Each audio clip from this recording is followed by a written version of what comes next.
He told you, "I like you just the way you are," but nobody ever told you the cost he paid to say it. Fred Rogers was the world's gentlest neighbor. Behind those calm rituals, the early morning prayers, the swim until exhaustion, and the daily worry over hitting exactly 143 pounds, there was a man haunted by childhood pain, relentless self-doubt, and the unseen burden of carrying millions of children's fears alone. What does it do to a person to build a safe neighborhood for everyone but yourself? The answer will change how you see everything that came after. In the quiet town of Sewickley, Pennsylvania, a boy named Fred Rogers grew up behind the thick glass of his bedroom window. Born in 1928, Fred was small for his age, often sick, and kept home from school with asthma. The world outside moved on without him. Children played, seasons changed, but Fred spent long hours alone, watching from the safety of his room. His mother brought him puppets and homemade toys, hoping to fill the emptiness. He gave each puppet a voice, a story, a secret hope. In that private world, he could create friendships that never mocked, characters who listened, places where nobody yelled or hit or called him names. At school, things were harsher. Fred was an easy target, soft-spoken, overweight, always the last picked. The other boys called him Fat Freddy. They chased him, jeered, sometimes threw rocks. He never fought back. He learned early to hide his pain, to keep his face calm, to swallow every insult and let it settle deep inside. The teachers rarely noticed. The playground was a lesson in survival, but also in shame. Each day a reminder that kindness was not the rule and gentleness could make you a victim. Fred's parents were loving but distant, busy with charity work and social obligations. His father was a successful businessman, his mother a tireless volunteer who sewed sweaters for hospital patients and expected Fred to be good, grateful, and quiet. He was. He learned to please adults, to say thank you, to never complain. But when the house was silent and the pain of another day pressed in, Fred would retreat to his puppets. He made them argue and forgive, comfort each other, talk about the things he was too afraid to say aloud. In those stories, fear could be named without punishment. Sadness could be met with a gentle hand. He kept much of his life behind a quiet veil. Loneliness became a kind of teacher. It taught him how invisible wounds can shape a life, how a single kind word can feel like rescue. Years later, Fred would create a television neighborhood where every child was safe, every feeling was mentionable, and nobody was ever left out. But the roots of that world were tangled deep in the shadows of a boy who spent his childhood wishing for a neighbor who saw him, just the way he was. Long before sunrise, Fred Rogers began each day with a ritual as precise as any ceremony. By 5 o'clock, he was awake, moving through the quiet of his house, Bible open, hands folded in prayer. The world was still asleep, but Fred had already set his mind to order. After his time in silence, he headed to the pool. There, he swam laps, sometimes for an hour, sometimes months, each stroke measured, each turn a small act of control. He never boasted about speed or distance. For Fred, swimming was not about achievement. It was about repetition, about the comfort of knowing exactly what came next.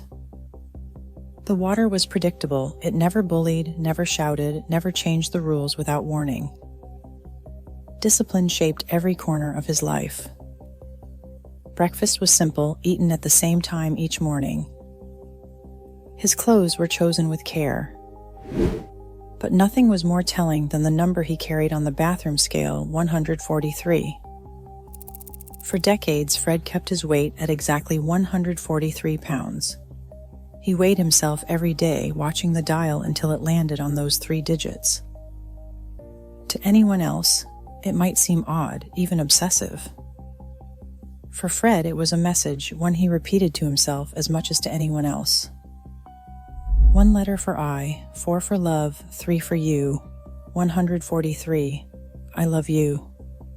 He told interviewers that number meant everything to him. It was a private code, a daily reminder that love, even in its smallest form, could be counted, measured, honored. Ritual gave him structure, but it was also a shield. The world outside was unpredictable, sometimes cruel. Inside his routines, Fred found a kind of safety. He could not control the pain that children wrote to him about. He could not rewrite the past or shield every child from harm.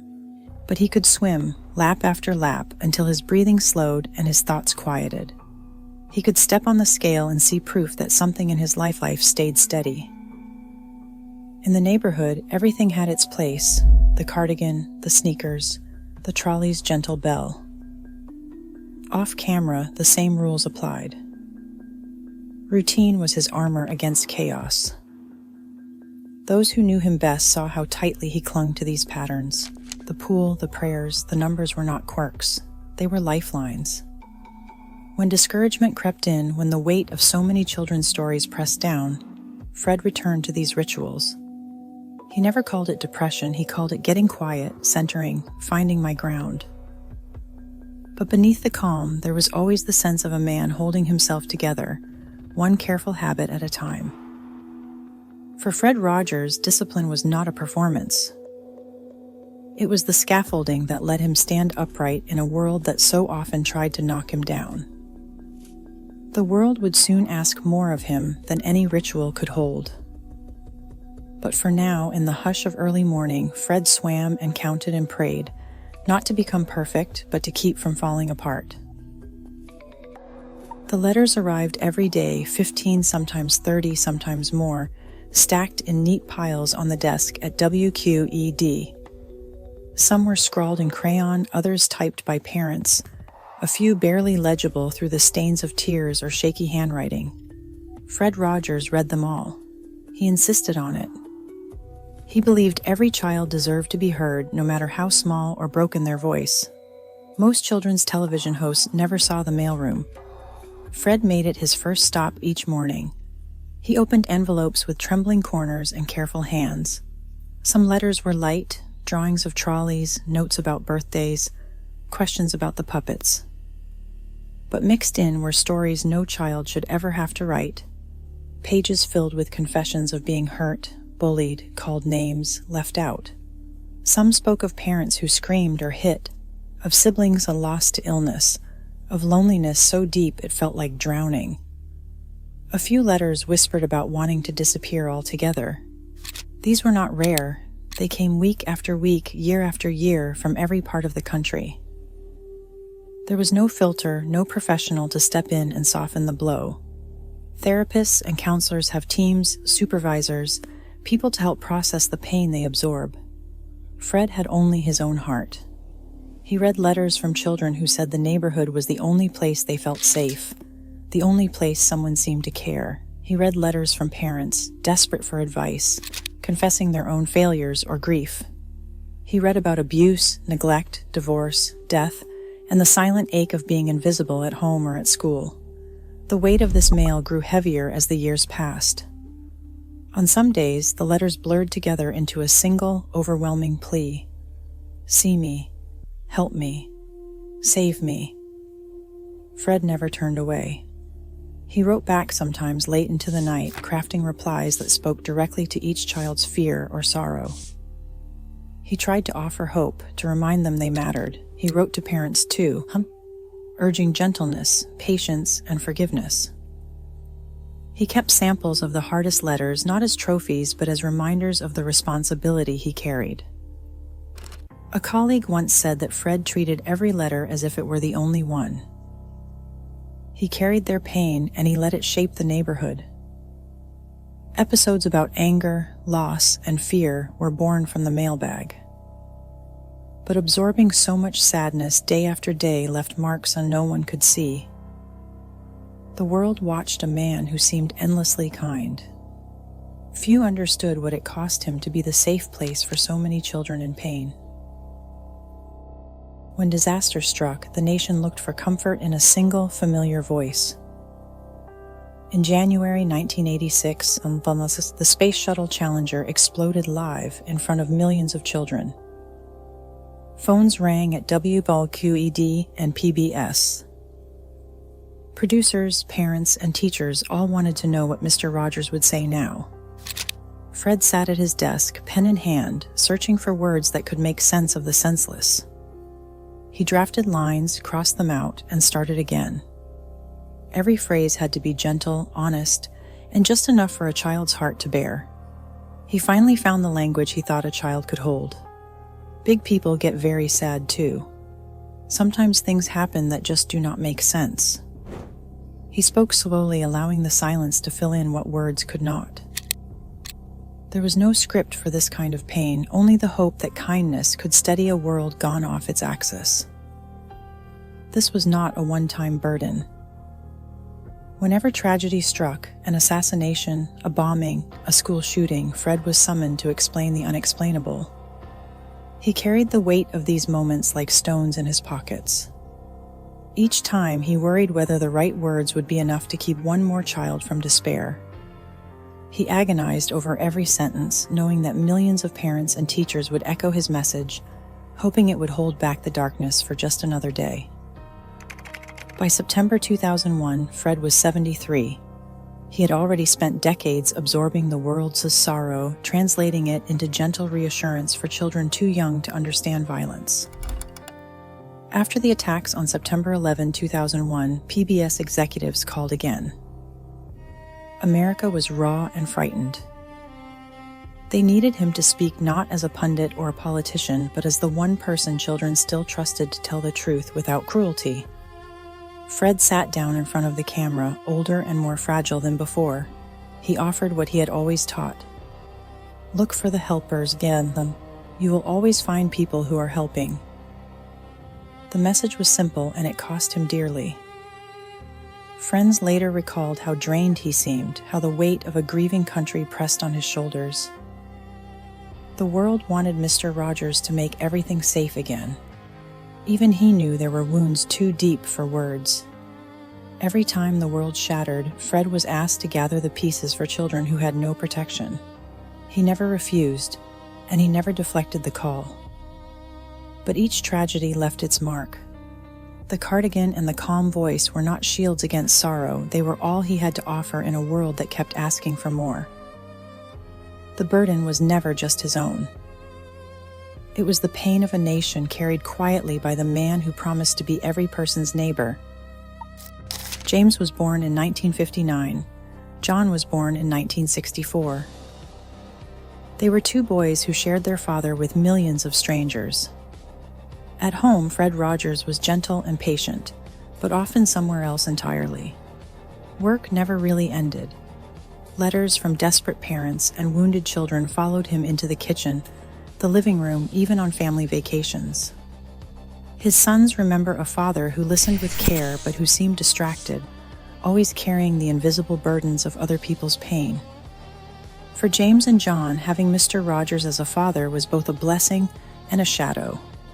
Schoolmates teased them, calling their dad the second Christ, making it hard to rebel, hard to be angry, hard to be ordinary. They watched their father pour his energy into the neighborhood, crafting stories that soothed millions, while sometimes struggling to find words for his own family. John later spoke about how it took years to come to peace with a public image that seemed to swallow their private lives.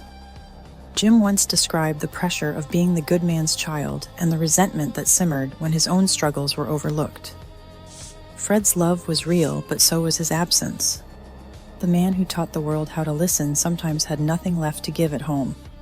His sons grew up in the long shadow of the neighborhood, learning that even the safest person can be hard to reach.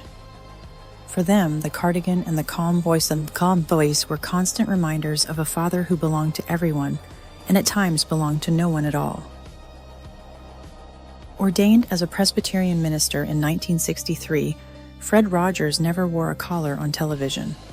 He never quoted scripture to his audience or spoke of God by name. The neighborhood was his ministry, but it was a quiet one. Love without doctrine, comfort without conversion. He saw his calling in the faces of children who wrote to him, in the parents who asked for help, in the silent ache that lingered after each episode ended. For Fred, every day was a kind of prayer, every letter a confession, every gentle word a sacrament.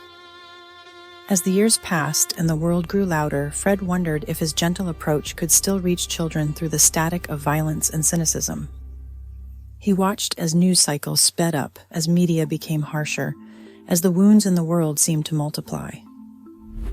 The neighborhood ended on August 31st, 2001. After more than 3 decades, the routines that had shaped his days, writing scripts, reading mail, walking onto the familiar set, fell away. Friends noticed the loss. The show had been his channel for turning pain into purpose, his daily act of faith. Without it, the silence pressed in. In those final years, Fred's questions grew heavier. He spoke to close friends about the parable in Matthew 25, the sheep and the goats, the standard of caring for the least of these. One friend remembered Fred asking, almost in a whisper, "Do you think I'm a sheep or a goat?" The man who had spent his life telling children they were enough now wondered if he had done enough himself. The answer never came. The question hung in the air, unresolved, a mound of faith facing the end, unsure if love had been enough to save even himself.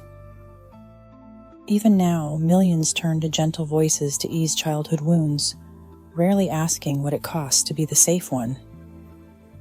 As rates of burnout and emotional fatigue rise among caregivers, Fred Rogers' legacy warns us, no one is invulnerable, not even our heroes. Compassion changes lives, and it also demands that finally we extend it to those who carry everyone else's pain. Thanks for spending this time with us.